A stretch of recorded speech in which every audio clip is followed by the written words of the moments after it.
sober, busy living sober, busy living sober. So you guys that are out there, just giving you a little warning. This person that I have on, this guest that I'm so excited to introduce you to, is not an alcoholic. Okay, just putting that out there. But she is funny as shit. And I am so excited that she said yes. I reached out to her last week and I said, Maggie, will you come on? Will you tell me your story? And she wrote me back. She's like, but I'm not an alcoholic. And I'm like, but it's okay because we all need to laugh and we need some lightness in our lives, I think. So I'm very excited to have Maggie DePalo on. Hi, Maggie. Hi. Oh my God, I'm so excited to be here. It's so fun. Okay, so you guys, I follow Maggie on Instagram, and as you know, I don't really follow anybody I know because I find most people I know not to be boring, not to put that out there, but like I like to be lightened and I like to be entertained. And you are so entertaining. Oh my God. Thank you so much. That is so nice to hear. It's been a crazy couple weeks on my social media. You are one of many awesome people that have reached out to say that they enjoy, and most of it until recently was people that I knew or kind of knew. So I was thrilled and excited to be on here today. So thank you. Thank you. It's been so tell me this. How did this get started? How did you become a comic? Because you do also have, and I, of course, everybody knows that if you're not watching this on YouTube, I'm doing my air quotes. She has a real job, not like I being a do. comedian isn't a real job, because let's face it, that's what Adam Sandler does to supply everything for his family, right? Seriously. So I do. I have a day job. Comedy up until and as of current. I have a recruiting company that I've had for about 15 years out of Chicago. And we focus on recruiting salespeople. That's been my day job and my main source of income. About 6 years ago, a young girl was working for me. Her name's Mary Kate Beck. She's also a comedian down in Tampa now. Was taking a class at a place in Chicago called the Lincoln Lodge. The Lincoln Lodge is an awesome club, and they offer a femcom, so females only, comedy class, like intro to stand-up. Okay. And she was taking this class and I was her boss, but we had a good relationship. And so she was asking me to help write jokes at work. And so I was giving her ideas, and I was like, you know what? I think I want to take this class. So it's a 6-week class. And you go every week for an hour and you just learn what is stand-up, how to write a joke, what are the types of jokes, how to create, how to create a 5-minute set. That's how you start, right? Which at the time was very daunting, to stand up and speak for 5 minutes in front of people. So at the end of it, you get a grad show, kind of like a little talent show that you can invite friends and family, and it's at the club. And they tape it and film it and they give you a clip. And I was hooked. I loved it. They gave me a clip. And the thing about doing comedy is, I tell people it's like being in a garage band. You can do it. You can practice with your, you can do it a little bit or a lot. You can start, stop. And I was doing it, alongside of my day job. And then I got pregnant.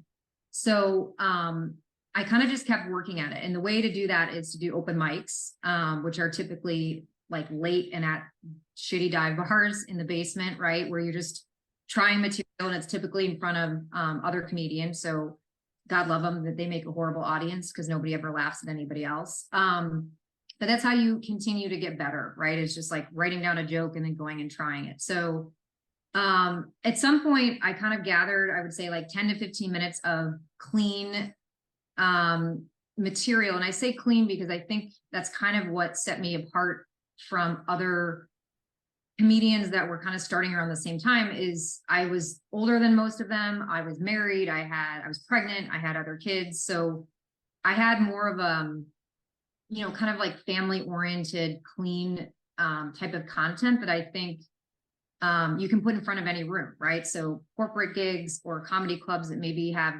for whatever reason, need somebody clean. I got some opportunities early on, and then kind of steamrolled from there. I had my daughter, so obviously I wasn't doing much for probably 3 to 6 months after, but then immediately was like, I got to pick this back up. I mean, it really is truly, the dopamine of being on stage and getting people to laugh there's nothing like it. Although it's terrifying. And before every show, I tell my husband I want to quit. But then after afterwards, I'm, excited and thrilled. So, that was about 5 years ago. And then, I've had some really cool stuff since. I think, social media has changed the game for comedy in general, right? So over the last 3, 4, 5 years, people are now, whereas they previously were hesitant to probably post content, right? Because you don't want people to see your stuff. You want people to come out and pay to watch you do a set. You don't want your stuff out there. So if somebody comes to see you, it's the same stuff. But I think at some point, with all the other like layers of comedy in social media, right? People don't have to even be a comedian to post something funny. I mean, that's literally how people have gone viral over the last few years, just posting like a funny video or a funny clip. So I think in the last like year and a half, I've put a lot more effort into putting some things out there. And for me, because I don't have the flexibility to go do open mics anymore, I just can't. Like with nights and weekends, I can't drive in, I live in the suburbs now, so I can't drive into the city to do an open mic at 11 o'clock at night. Social media has been a way for me to kind of try some of the things I'm working on. And if people like it, I know that it works. And then I can kind of add that to my set list. And that's where we're at. I think last couple of weeks, I posted some things that have gotten more attention than others. And I think my following's increased pretty significantly. Starting with my story about my hair, which is a true story. I have to tell people that right out of the gate. I can't believe how many like friends and family like thought that was made up. I'm like, what would I have done to like manufacture this story? I don't even know how to do my hair. And secondly, it would have been a lot of effort to just make it up. And that's a very real story. I mean, I find anything funny. Like if you fall down this flight of stairs, I'm laughing, right? Like so the minute that happened, yes, I capitalized on it, took a photo, made the story, but like, it was a very real story. And I think that's what, I don't know how the algorithm works, but it was viewed more than anything I've ever posted and then kind of steamrolled into some other things. So that was a long answer. Well, it is, for one, it was hysterical. So for those of you that haven't watched this clip, will you tell them about it? Or I can tell them, but you should tell them because it's way funnier from you than it is for me. So Yeah. you get your hair blown out. So was it November 13th? Okay, I had a show at Zanies downtown. It was a big show. It was the 312 Comedy Festival. Nate Bargatze and a bunch of other pretty famous comedians were going to be in town doing shows all over. So it was a big show for me. And I was also doing headshots that same day. So that morning I booked a blowout at a place. And I'm very cautious of like naming it or where it is, but near where I live. In the morning, so that I naturally have flat, thin hair. So if I do, if I have a whole day of things I have to do, I'm like, it'd be nice to have somebody blow out my hair so that it looks nice later on. Clearly not an expert in the blowout world because I just went in and, okay, so I booked the appointment. That's the important part. And I've never been to this place and I don't know so these aren't like typical salons and that I guess people were getting the haircut, but like you're in and out. It's not like the person I go to. So they're like, all right, you're with so-and-so. So someone washed my hair, and then they put me in a seat and then somebody else came over and was brown brushing my hair. Like, and I say it in the bit, but like the round brushes were so heavy that at one point my head was like weighed down. And I was like, what the hell is happening? These are so heavy. And the girl that's doing my hair is also, this is very real. They sell purses and other merchandise at the front of the store. So somebody would come in and like pick up a Louis Vuitton bag. I don't know if they were real or not. And then she'd come back and she'd do more. And then she'd come back. And then like, she was wearing a headset. She was, I think, on the phone. And while she's doing it, I am noticing that it's wildly big. And I'm like, oh, this must be part of the process. They're going to like tame this shit down before I leave. And I'm not kidding. The whole thing was like 16 minutes long. Like when I got to my car, it was 11:18. I got there at 11. And she's like, okay, this is great. She pours all this like white powder in it. So at this point, it is like a helmet. It is hard and it is big. Now I had no makeup on. That didn't help, but it was still terrible. So I just stood up and was like, what is happening? You could see the mirror in front of you, but she's just like, all right, you're good to go. She's like, just put your hands through it when you get to your thing. You're going to check out with her. And so I go over here and I check out and like, I was in shock. I was really like, what the fuck just happened? sorry for swearing. How did this, I'm just not someone, again, she thought it looked great. I was like a little bit intimidated, a little bit anxious of like what had happened. And I just like paid the girl and walked out and was like, got my car, was like, oh my God, I FaceTimed like 3 friends who all literally like hit the deck, wet their pants laughing. And then I drove to my neighbor's house. I was like, you need to come outside. And she met me outside and like was laying just horizontal on her grass. Like, what happened? And I was like, I don't know. I don't know what happened. She said to just put my hands through it, but I can't even put my hands in it at all. It's so bad.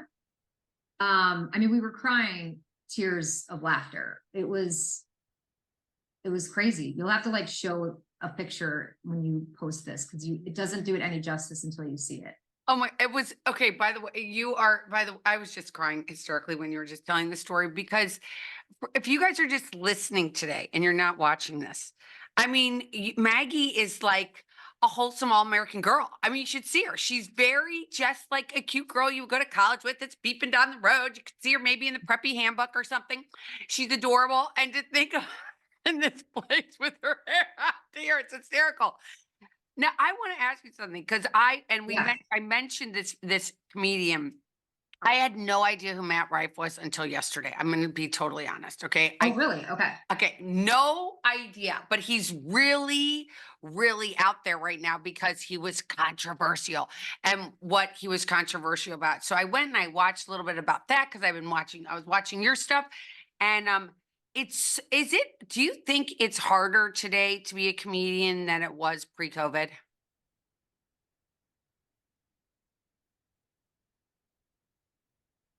I personally don't. COVID, outside of having to do some weird comedy Zooms and things like that, and for a lot of people that count on comedy for livelihood, has taken a toll. But I can't say that COVID has changed anything from a perspective of not being able, like that people are any more sensitive. I think that's just how things have been for the last 10 years. If anything, COVID, and again, I have a small perspective and I've only been doing this a couple of years, but if anything, COVID kind of hit a reset of just like, hey, anything goes. We just went through a shit show of a time. Let's just get back to having fun and telling jokes. I mean, prior to that, things have just been are more sensitive, but I don't think COVID changed that. Okay. What you're saying. Yeah, I appreciate that because I don't know if it's me or if it's that I'm getting older. And when you get older, you see, at least for me, I'm way older than you, but you see things that you're like, today I'm like, that was not a big deal. And now they're making these little things into these big deals that aren't really there. So, which and it's even about like, oh, you called this person this thing, and then everybody laughs, but then afterwards they can be like, oh, you can take it offensively. And when we were talking about, okay, one of my other favorite things is when you talked about like going to the office. And again, I was born in 1968, so I graduated high school in 1987. You were talking about your coworker and these coworkers in this office and how this woman smokes. And I was like, I'm listening to it and I'm like, I actually sent it to a bunch of my girlfriends because I'm like, can you believe this? Because in high school we smoked, okay, at the smoking lounge, we go out and smoke, and then we come back in St. Louis, Missouri, everybody's smoking. You could buy cigarettes for $1 down the street. And it was like, nobody carded you for cigarettes. It was like, you could whatever. You could never buy beer, but you could buy cigarettes. And the world today is so sensitive. Like these people are like, oh my God, she smells like smoke. Like you're going to get like some disease from smoke off of somebody. It's so right. Right. Well, one of I think I posted it like a week ago. I tell, on stage, when I was growing up, my parents gave us a note to go get them cigarettes. Like I was 8 years old, a little girl, like getting a candy bar and Virginia Slims and then lottery tickets. And I would ride my bike home. And my joke is like, the reason I wasn't kidnapped is because no one takes a kid that smokes. They're like, oh, that would be too expensive. I mean, again, people were harsh on Instagram about the smoking thing. Like, I'm not encouraging anyone to smoke. I just think this woman smokes. She has one smoke a day. It's like her, like her lunch break smoke. Who gives a shit? And these girls are mortified. And I think it's great that they don't smoke. Obviously, everybody vapes and does other stuff, but it was like the respect level of just, this woman has earned her keep. She's been in corporate America forever. She wears pantyhose and her walking shoes to go to the train, and like she's making less money than probably all of you. Let her be. Like, she used to smoke right next to your face. Like, that was just kind of all how it came out. But yeah, everyone is sensitive. I think What did you get? What kind of response did you get from being in the drugstore next to all the vibrators? Oh my God, that was so funny. Oh, that was good. I think a lot of people, every drugstore in the area of where I live, and even in Chicago, like everyone knows that aisle. It's like the aisle that leads. I'm sure drugstores are all, coordinated the same for whatever reason. It's like, this is where people grab their lube when they're waiting for their pink eye medicine. But the responses were great. I mean, everybody like responded like, oh my God, how awkward is it? It's also just awkward waiting for any prescription in a line with like your neighbors. You're just like, oh, hey, they call your name and then they're like, oh yeah, we got yell out your prescription. That was good. But one thing I wanted to mention, back to the hair thing. So in my bit of telling how it happened and then showing the photo, I do say that one of the reasons I didn't say anything is because I'm white and I have blonde hair and I didn't want to end up on the news. And I did take a lot of heat. I'm still taking heat on social media for that being a racist or a spicy comment. And I want to say, for anyone listening, my intentions were to make fun of number one, my own race and my own hair color. And it was very much about the whole Karen, joke, and that like, and because I looked the way I did, I was like, oh, this wasn't the look I was going to go in there and like complain with, so that somebody could virally be like, look at this asshole with her Beetlejuice hair complaining about the hair she just paid for. So I wanted to, that's an example of people. And if you look at it, everyone says, don't read the comments. I read every comment because you can't help yourself. But most of the people who were saying it was racist, I would say tended to be younger, right? Like they didn't understand the perspective of like what I was trying to say. So maybe that's back to your point of like, are things more difficult now? They're just different. But what I have realized in the last 2 weeks on social media, my following, the people that, are not mad at me for driving and talking on the phone, and people that don't say anything about the smoking tend to be women that are like 35 and older. And to be honest with you, that's who I want to come see me. Number one, they're going to pay to come see me, right? And they're the people that matter.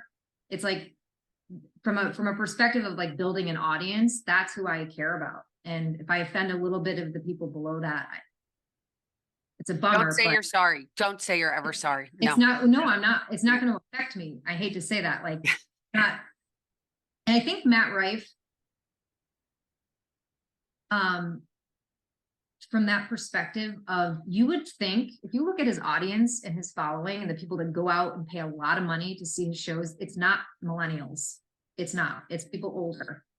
Even though he is a millennial, looks like a millennial, lives like a millennial, his content is geared much more towards, I would say the older millennials, or what do you call it? The people my age, that's 55-year-olds, the people that graduated high school in the 80s and 90s. I mean, the woman that was I watched one of his clips where the woman that was like egging, I forget what's the technical name when you're going back and forth with somebody in the audience. Isn't there a technical name for it? He used this name and I can't remember what he called it, but anyway. Oh, heckling. Like heckling. And this woman's like, oh my God, she hands him this gift and he like opens it up and it's like this t-shirt, will you let me come and give you a blowjob? And she's like, I mean, all these, and this is like, I'm like, what? And the woman's like, I'm 45 years old. My daughter's 21. And then he gets FaceTime with the daughter. I mean, it's so fun and funny. And I wonder if the people it's like another famous woman who actually I think is hysterical. She's not always hysterical, but somebody said, I don't know if you saw her, but she's like, grab a helmet, because we really, I mean, at this point in life, it's like, come on, everybody, we got to lighten up. That's why I had to reach out to you and have you on here. It's like, Yeah. we have to bring some lightness to our world. Like Yeah. we all battle something. If it's alcoholism, if it's eating disorder, if it's spending, if it's eating, whatever it is, but we got to lighten up. We got to Yeah. raise each other up and say, you know what? Get over it. It's like, wear life like a loose garment. Like, come on, have some fun. It's, Yeah. you know, No, I agree. And you know what? It's, where did I see this or read this? I'll think of it after the fact, but we spend so much time as a society, especially in America, especially in Illinois, focusing on things like that, these small, I don't want to say they're insignificant things, but if we put any of that like major effort towards some of these other things in life, like there are things that truly need attention. That stuff doesn't, right? Like, I don't think that, I'm not going to say that there aren't people that, you know, have kids that have disabilities aren't offended, but they're likely not comedy fans, right? Like, there just needs to be a separation of the two things and stay in your lane, right? I love that. Like, if he's not for you, don't watch him, don't pay to see him. He will never affect your life. If he says something on, do you know what I mean? Like, focus on something that means so much more to you and your family. Trying to get him canceled because he said something offensive. I mean, really, I just think that we should spend our resources on something else. The interesting thing about Matt Rife, if you were to ask most comedians, you know, his act is crowd work, and he's opened the door to people coming to see him and talking to him, which is 99.9% of comedians would say they hate that. They do not want you to come to a show and interact, right? I don't do any crowd work. I don't like crowd work. That makes me very uncomfortable. It throws me off. And if you were to go to any club, they would frown upon it. In fact, they would, if a woman started talking and saying, I have something for you, they would likely like grab her and make her leave. So it's interesting to see he's created this different way of doing things. But it's working for him. I mean, he's selling out a world tour. So who can shit on that? well, exactly. And I think that what we're doing today, it's like the fact that he's doing something that works for him that doesn't work for you, that doesn't mean he's bad. And so people, I think, that like to cast judgment on others and want to complain instead of not having joy for others. Like, and as you mentioned, like, I do not like Metallica. I am sorry. I have never been a headbanger in my life. Ozzy Osbourne does not do it for me. Am I going to Yeah, pay to go see an Ozzy Osbourne concert? No. I'm not going to right. put him on my radio in my car on my driving around to run errands. I'm just not. I just put on something else I like. And we have to be aware of this today in our world. It's like we've got to let everybody be who they want to be, and it's okay. And if somebody's having fun doing what they're doing, if you're not hurting anybody else, that's cool. Right. Right. Well, and that's how I look at, like, for every negative comment on one of my posts, there are so many really great ones that I'm like, okay, here's an example of like, this brings 90 people joy and one person's upset. The law of averages says I'm okay. You know, if I was getting 90 bad comments in one, right? You just have to like, I don't know. But I don't know that COVID was, I think COVID is just generally the years that it happened were a change in a lot of things. You know, obviously the people that transitioning to different I just think a lot happened in those years that I think we look at COVID as this like reset year, but was it all because of COVID? I mean, we'll never know, but anyway, the world is a crazy, crazy place. But comedy is one thing. It's like, you know, my thing is like, if you don't have anything funny to say, don't say anything at all. Like, that's my perspective. Now, most people might say I'm immature. You're not going to have me on a, you know, political podcast. I'm not going to talk about anything super educational. It's like, that is my shtick, but I stay in my lane, right? Like, I don't talk about a lot of serious things on stage because it's not my shtick. It's not what I'm interested in. It's not how I live my life. You know, that's just not who I am. So No, we'll I see. think people like you and like the entitled housewife, I mean, she is Becky. hysterical. Yeah, Becky, she's like crazy how she does both chicks. I mean, literally in the beginning, I thought she was married and she had a husband named Scott. I had no idea So funny. that she was gay. But what she says is so funny when she's like sitting down and ordering food. It's like making light of life today is Right. where we can find joy and maybe come together as a nation, like in a way that's like, we all love this stuff. We all love to laugh at each other. We all love, I mean, people tell a divorce joke and I don't go on the ground on the pot of like, oh my God, I can't believe you're telling about divorce. I mean, I'm a divorced woman. That's who I am. I'm a drunk. You talk about drunk, people talk about drunks in this way that's like, oh, they're so horrible. They're so horrible. I'm like, well, did you realize George Bush was a drunk? I mean, like everybody has got something. Like, when Right. are we going to decide that we want to come together and not really care about this stuff so much and laugh Right. about it and at least be glad we live in a place that we can do these things and not have somebody come up with a hook and maybe hang in and tar you in the Right. center of town. I love that you have that perspective on your sobriety. So tell me can you give me the quick skinny on like on your journey and kind of what motivated you to do this? So the crazy long story short is that I got sober. Well, for one, I always wanted to be the next Barbara Walters. That was my gig, always. I got a job graduating. I graduated with a communications degree. I got a job working at a CBS affiliate in Philadelphia. But because of my big mouth, I got fired. So then I went off and instead of doing any other work, I got married and I got an MRS degree and had 3 babies really quickly. Blew that up, started drinking like it was my job and realized that I could not be a mom and partying the way I was. Now, I wasn't like I lost it. I still had a car in my driveway. I still had my, food in the, I mean, I had not gotten to these places yet. And so I quit drinking. And when I quit drinking, there was so much shame around it, right? Because there's all this shame in the world. And that's where a lot of this stuff, like people are ashamed of you saying, like, oh my God, she's a smoker. Like, are you going to shame her because she smokes? That's what they're doing. They're shaming her. It's like, no, she likes to smoke. That's what she does. Who gives a shit? It doesn't hurt you. And so the shame was so big for me that I went and I got a patent attorney and I patented sober, not ashamed. I'm like, Awesome.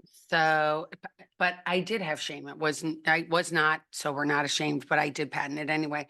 And I met a woman, and everything I think happens in life for a reason. We meet people along our path when it's supposed to happen, and things happen because, again, it's the timing. It's not us, it's divine intervention. And somebody said, why don't you start a podcast? And that was over 7 years ago. And so I've been doing a podcast longer than majority of people that are out there. Joe Rogan's like, I want to get him. I'm chasing him like as fast as I can.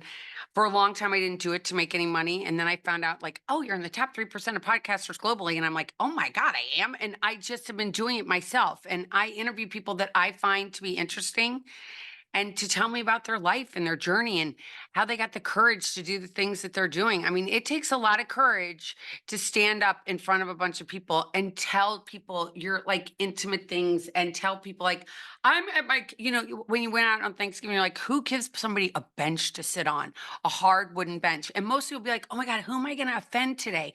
Who's going to take that to badly? Oh my gosh, I was talking badly about my mom. Oh, the bench makers of the world. Oh, the tree maker, whatever, the tree cutter. Beef down people, whatever, are going to be offended. And it's like, no, they're not. We've got to like come together and laugh and have joy. And so busy living sober Yeah. is all about that. Like I'm here living a life as I was drunk for a long time. And for 17 years, God willing, I haven't had, it's working on 18. I haven't had a drink, but that doesn't That's change who I awesome. am as a human being, right? Like I'm still a woman. I'm still a wife. I'm a mom. I'm all these other things. And I love to laugh I and I love it. love to have fun. That's so cool. Well, so this will be 18 years. I will be 18 years in August, God willing. Yeah. Love it. My mom is sober. Almost 40, it'll be 40 years. Oh Like my God. No wonder you're so cool. You have a sober almost mom. 40. I have a sober mom, a sober Irish Catholic mom. Yeah. She's best and very funny and your personality and style reminds me a lot of like, I guess our family, my upbringing.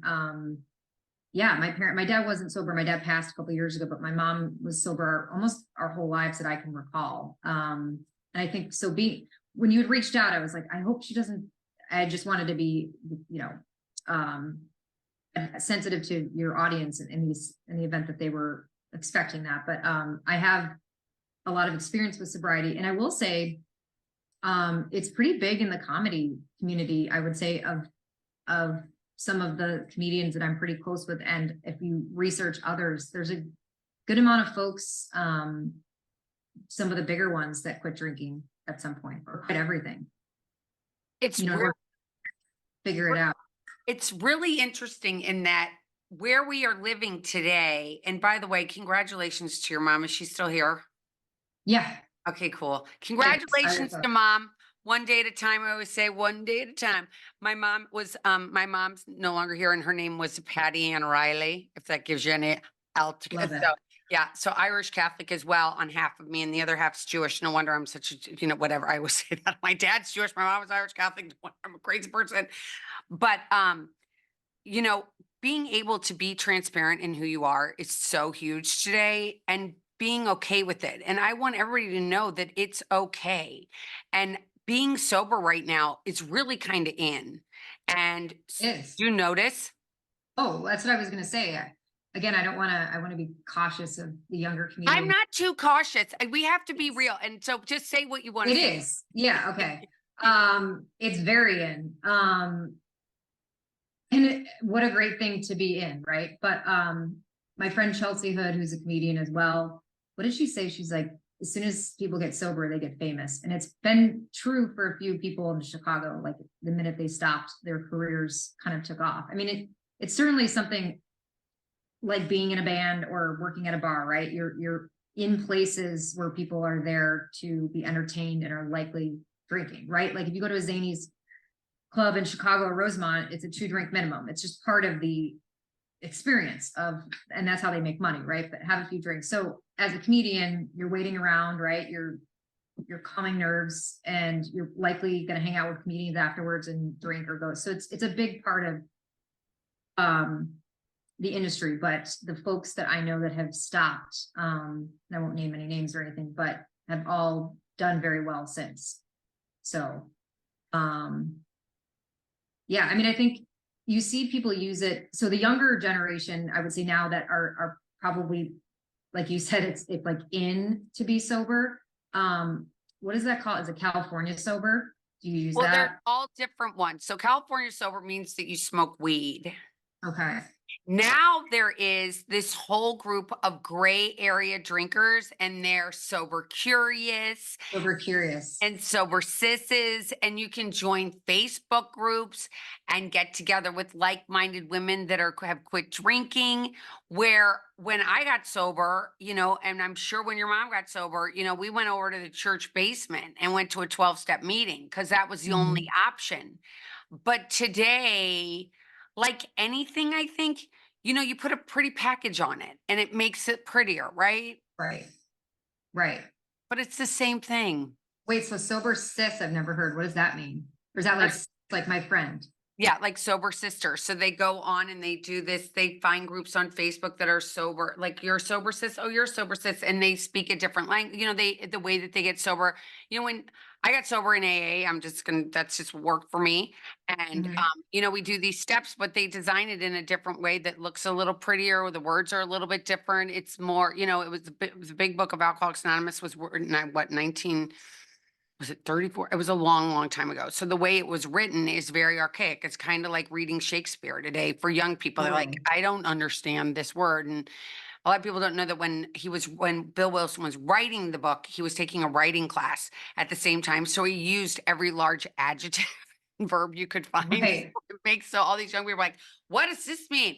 But people have dumbed it down a little bit. And I hate to say it like that. Not that you're not smart if you're getting sober, but you know what I mean? And it's they a have little bit easier. And a little easier package. And sobriety, and as you mentioned, it's like getting out there and being able to laugh and be entertained today and not be threatened by my sobriety is just, it's like I got what I needed, and I have these tools now in my toolbox. When I feel like whatever, I can go and to a meeting or talk to somebody and feel better about it. But I can still go to all these fun places like comedy clubs and hear you. But also so many things I hate about social media, but it's a good thing because I got to meet you and I've got other people. And it's been such a gift in that way because social media can be really hard, especially for young people, you know? Totally. Well, and you'll see so my dad died in 22 years ago. And I'm like, so sorry. thank you. No, he was wonderful. Super funny, great dude. And my mom got on Instagram. My mom has never been on any social media. My dad definitely wasn't on social media. But my mom got on, I guess right before he died. She's like, I'm sick of my friends telling me that they're seeing pictures of the kids. And I'm like, all right, we'll set you up. And then my dad died, and then she was on it all the time. And so we both were getting, obviously the algorithm works like people, like women that were either widows or grieving. And then I was getting like sober, right? Like I was like, is this just like the sad algorithm? They're just like, you should quit drinking. Your dad died. Your mom is alone. You should look out. Like we were both getting the same. And it was because my mom was like sending me shit, right? She would send me, I would see it in my DMs. I would go into it. Now we're like both in this like sad vortex. And so I still get a lot of sober accounts. And what are your thoughts, I guess, on how many women and men, but mostly women that I'm seeing, are sharing their sobriety stories and sharing, because some of their posts, I imagine yours is more lighthearted, are Heavy. say dark, yeah, like this time last year, and it's like a photo of them like on their couch sleeping. And again, like it's like you can't even help yourself to just keep going through it. What are your thoughts on those groups for women that do that? I think that, for one, I think women, and I think this has been through time, women aren't very good at supporting each other. They're not. Women are Yeah. not always nice to each other, are they? No, they're just not. No. They're not. And so I think that even getting sober, like look at I mean, they want attention somehow, right? By doing, but I didn't go on. Did I go on? I probably went on social media and told everybody that I was sober for a really long time. But my whole thing about being sober for me was like, look, I'm sober. I'm still fun. But now I'm not going to fall out of your house at the end of the night. Okay. I'm not Right. going to be tripping. I'm not going to be like, oh my God, did she drive her car? Like certain things. And so but I think that whatever works for you, I tend to skim through. I don't even really watch that many sober thing. I do, and I have guests on that are amazing. I just had this young woman that I put up today who's awesome out of Boise, Idaho, and she doesn't call herself an alcoholic. She calls herself a gray area drinker, and she's helping people. I mean, if we're helping each other as women Yeah. get to this place that you feel okay with not drinking, then I think that's what's key. Because I got sober when my kids, are you there? You froze a little bit. So I want to make sure you're still there. Are you there? There you are. Rose physically, but I can still hear you. Now we're good. Yep. Okay, good. So I think that I like to show that life afterwards is amazing. It's like I got Yeah. to a certain place. I don't really have many pictures that I would ever even show anybody of me drunk because it's not really pretty, let's be honest. I am more like, let's get busy living sober. Like it's not who you are. You're so many different things. Right. And I want to encourage people to live life. And it's like, and comedy is a way of releasing your sadness if you're going through a hard time. I mean, it's like following Maggie instead of going and picking up a drink. Like, go follow somebody that you really rings true to your heart, and it makes you like someone makes you laugh. Because for so long, I feel like I don't know what happened. It was like Rosie O'Donnell, like she wasn't that funny, I didn't think. And then, I think now you see Roseanne coming out on all these things. I think she's funny as shit. But we need to come out and like young people talking about what's going on in our world is so important because like we had Lucille Ball I remember when we were little kids, we would watch I Love Lucy and it would be fun. And you'd sit Right. around the house and watch this stuff. But literally you put on the TV and it's all like reality shows. Like I don't want to watch a bunch of middle-aged women getting wasted and talking about, I'm going to get ketamine treatments, I'm divorcing my husband. Like, I don't care. Who cares? Right? That's so funny. I was just telling somebody, I've never seen a single episode of any of the Housewives. You're so lucky. And people are like, you haven't, I'm like, they're like, you got to start from the beginning. And I'm like, it's something that's not even like in a hateful, I just was like, that never interested me. And I think absolutely the minority. I would say not many reality shows, which is interesting that I'm thinking about right now. I've never watched Kardashians a little bit here and there, but like, yeah, you're right. There's not a lot of, and I mean, TV is certainly a media outlet that is very much regulated, and you're not going to see a lot of the things that we saw growing up, right? Which is a bummer. No, that's why I'm like, so that's the only reason I like the social media. I don't do TikTok anymore because of whatever my beliefs are. I don't like to have like China knowing what I'm doing. Just really just don't. I tried it for a little bit. I got sucked in and I was like, what am I doing? Somebody said, they're watching everything you're doing. I'm like, okay, done. So I don't do it anymore. And I know that I could probably get more followers that way and people will find me. But if it's meant to be, it'll be anyway. And I think this watching of other women like living their lives and aspiring to be rich and have a lot of bunch of material stuff, but that still doesn't make you happy. And Right. I feel like going into 2024, I feel like it's so nice that we're at this precipice and we can say, like, I want it to be different moving forward. And I want to support people that are funny and that are talking about things that make me laugh. And I can Right. chuckle with my kids and I can chuckle with my husband and say, oh my gosh, isn't that funny? Because there's like even Seinfeld isn't even around. I mean, it's just like we need that and it's missing. There's all this dark, enough dark. It's time Yeah. to bring up the light. I mean, I just heard the craziest thing a dear friend of mine sent to me was this young woman, and they're like, can you name three countries? And she's like, mm, Canada, Oklahoma, Oh no. mm, Ohio. Now, I might be wrong with what the states were that she mentioned, but she called them countries. And then he was like, well, how many dimes equal a dollar? And she's like, 4. 20. 20 times equal a dollar. And then he said, can you name three Kardashian sisters?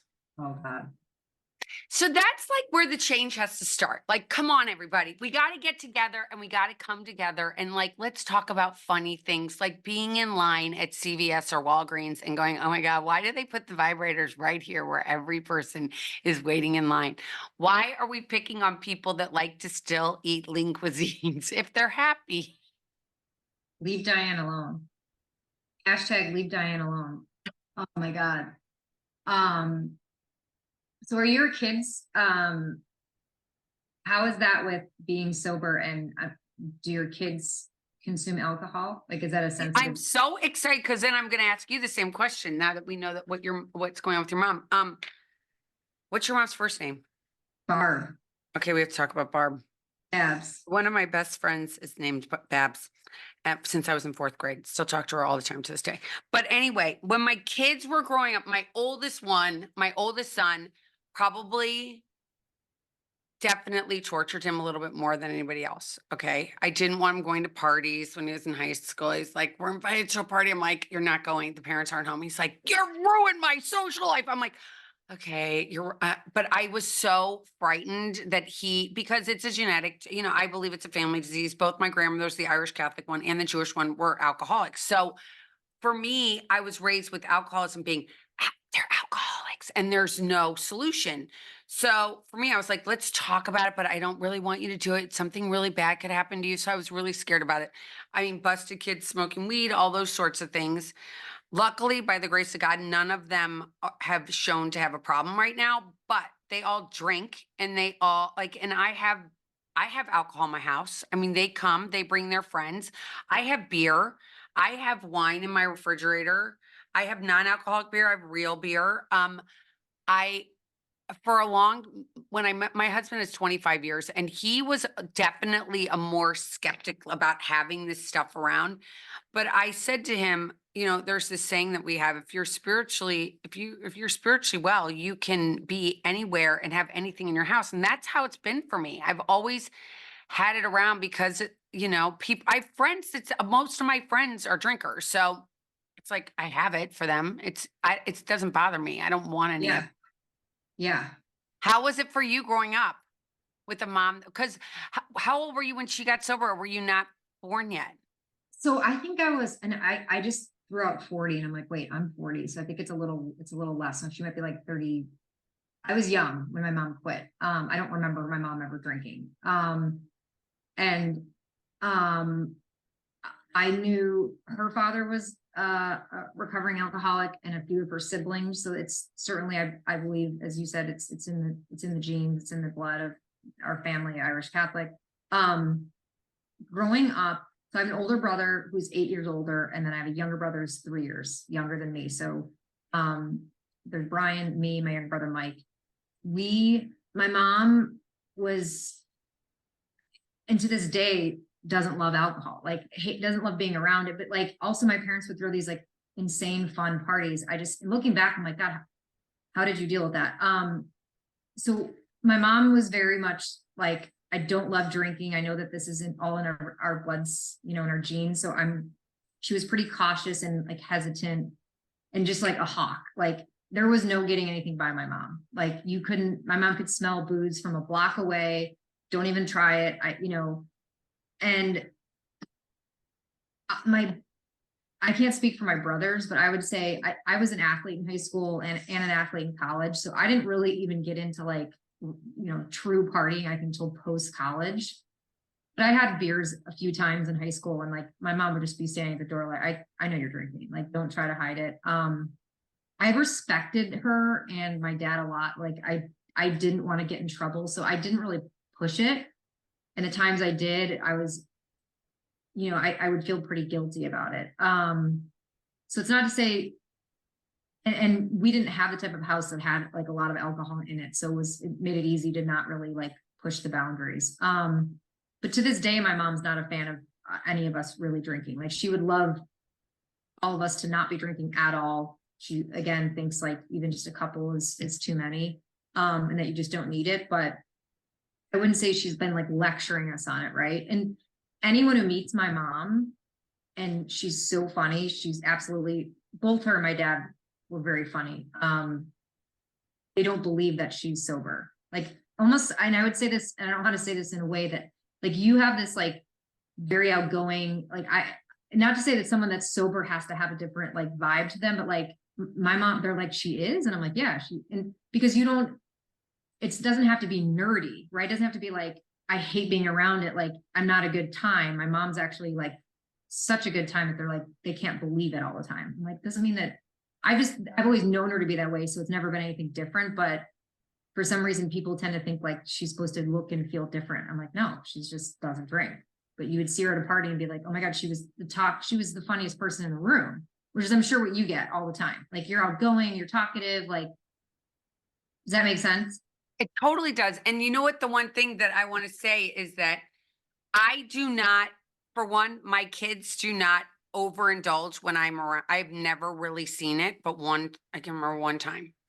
And they don't, and I don't have a bar like sitting out. It's like hidden in a closet, just to be totally transparent. Like it's in a closet. So when they come, it's in this closet. We know that it's there, but we don't, it just sits there and I don't even think about it. It is, and with being around people that like I do not hang out with people that in fact I get bored very easily, because a lot of people that, and this might be a stereotype as well, but like somebody who's like half shit faced is like telling me the same story over and over again. I'm like, I'm over it. Next, I'm gone. Like I mean, it happened just recently. I said to my husband, I'm like, let's go. Yeah. Really? I'm like, yeah, enough. And now if I'm with people that are, because I find people interesting and I love talking about different things. And if I'm having an interesting conversation with somebody who might be sipping on something, then it's fine. I don't care, because I have my Pellegrino in a wine glass with a lemon. That's what I drink. And I can have a funny conversation and get into it. But if you're getting sloppy or you're getting yucky and all you want to do is talk about other people, then I'm out. It's boring. It's stupid. I have no interest in it, Yeah.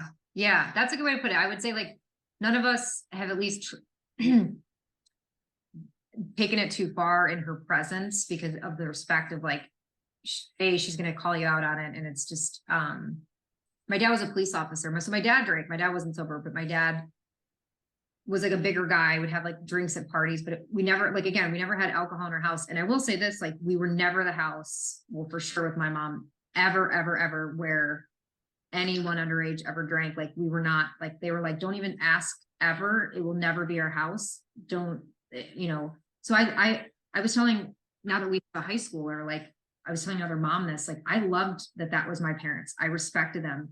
We would go to people's houses, parents let us drink, and I'm sorry, we didn't respect them. To this day, there's still the parents, if they're even alive, who look like they've been partying for 40 years. Like they have party face, right? I'm like, and I was glad my parents weren't like that. It was like a standard that I've held now as a parent. Like, we're not going to be that house ever. I don't care how cool people think it is in the North Shore. We're not going to be that house. So, but what was I gonna say? Oh, about my mom. And as far as like her being around other people that are drinking, she definitely gets like, she'll like family weddings. She's just like, as soon as everybody gets to that point of like incoherent, I'm good. Yeah. It's really interesting. And you being just a little bit older, it's because I'm like, you're in between me and my kids in terms of age. And Barb, I hope I get to meet you one day. It'd be so fun. Come to Florida for some sunshine because it's really cold in Chicago, isn't Oh it? my gosh, we would love it. Oh my God, come to Florida.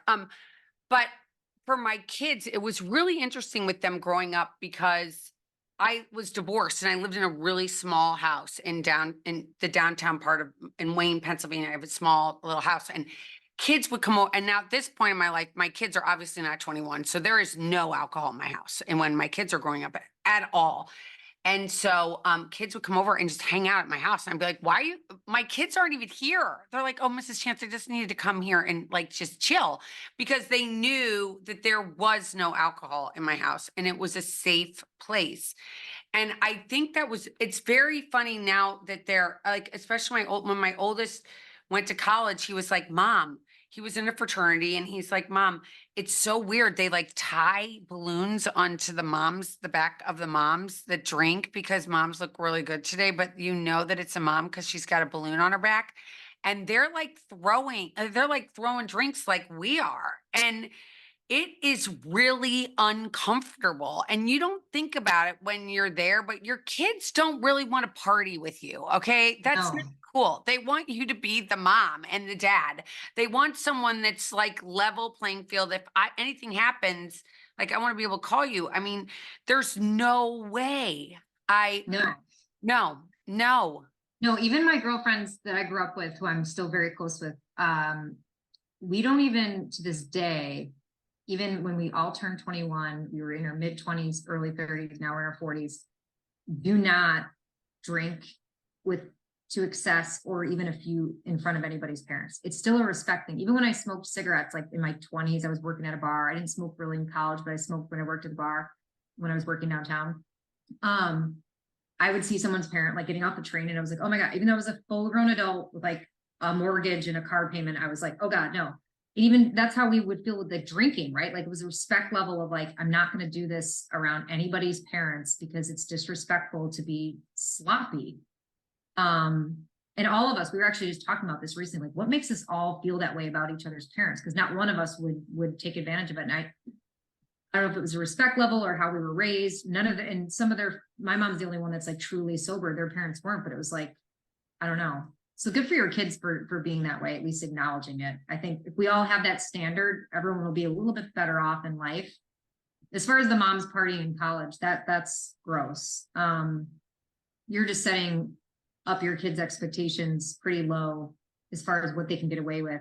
You know what I mean? Oh, it's so interesting. I love that you've used the word respect so many times today. And it's funny when my youngest son, Henry, at that point, I was like busy. I had this marketing firm, this wonderful woman, Michelle, picked me up and said, she owns a huge marketing firm in Philadelphia. And she said, I want to take you on pro bono. And my nickname's Busy. So my brother could never say Elizabeth, so he called me Busy. So she's like, I think instead of being called Sober Not Ashamed, you should be called Busy Living Sober. And it's all Oh, been I love that. since the beginning. That's why it's called Busy Living Sober. So my youngest, the one he's graduating actually from Georgia Tech in a couple weeks, but when he was graduating, all of his buddies, he had all these guys and I raised them in Philadelphia and they were called Dilly Dilly because that was going on with the Eagles and football team. And and they all got into this picture, 20 boys, I think it was, and I said, say cheese, and they all went, busy living sober. So they all have known Yeah. that, there is such a thing of being sober and having fun. And if you Yeah. have a problem, it's like I'm little slowly but surely, the stigma is going away.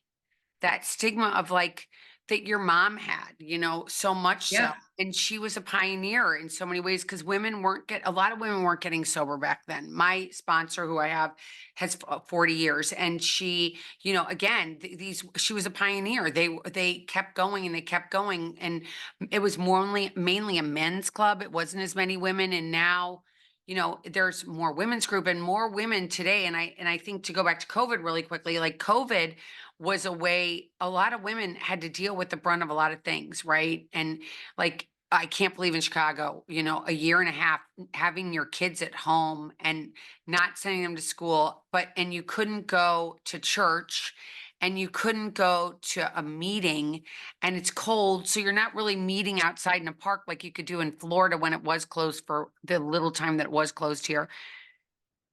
There was no, They taped off our parks in Chicago too.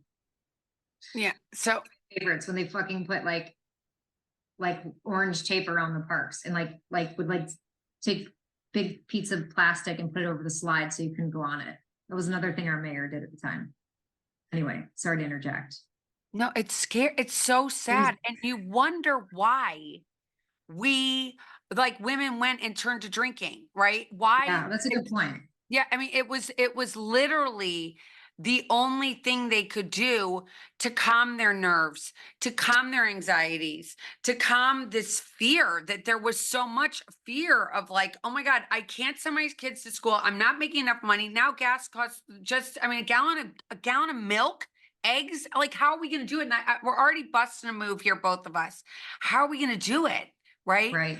I've got all this stuff. What's going to make me feel better? Well, the one thing that's open all the time is a liquor store. Yeah. Yeah. And it's, a billion dollar business out there, and it's just something has to change because Babs, like myself, raising your kids, being sober is so amazing. And staying sober. I mean, I couldn't ever imagine my kids calling me going, oh, yeah, I decided to just have a cocktail, but I already know I'd have one and I've had 47 and forget it. I could never do it again, Right. Did you meet your husband in the program? Is that okay? No. I met my husband on Match.com. I love it. Mm-hmm, mm-hmm, mm-hmm. I love that. My first husband got sober 10 years ago. He called me and it's so funny. I'm coming out on a podcast soon and I go into this whole story, but my ex-husband had come over. We had busted one of my kids for smoking weed and he comes in and he's got a red face and that was like nothing new. And he's like, I'm going to go pay a parking ticket. And I'm like, okay, have a good time. So let's do it. And he asked the way out. Bye-bye. And like 2 minutes later, he calls me. He's like, he's the only person who calls me Liz, can you come get me? I'm about to get arrested for DUI. And I picked him up and I'm so crazy. I'm like, either you go to treatment or I have your legs broken. And he's like, okay, I'm going to go to treatment. And he's been sober ever since. And he said to me last week, he's like, can you believe of all the people in my life that I called you, my sober ex-wife? It's kind of crazy. The universe works in crazy ways, but I love that he called you. That's amazing. Isn't it amazing? It's just life is so good. And I think that like people like you that are changing, like getting us out there and laughing, I just have to say thank you so much. When you go on tour, you got to book down here. If you come to Miami, come to Delray, you got to come and we got to get together. Okay. How far is Delray from Miami? I go to Miami a lot. I'm 45 minutes, an hour, depending on traffic. Yeah. All right. I'm above Fort Lauderdale. I'm above Boca and below Palm Beach. Love it. All right. I promise I'll let you know when I'm in town. I really appreciate you having me. This is awesome. This was incredible. Thank you so much, Maggie. And you guys, you're going to be able to find Maggie, all of her links and everything in the description. And until next time, everybody, thanks again. Sending you hugs, Maggie. Until next time, everybody, keep getting busy, living sober. Bye-bye, everyone. Bye.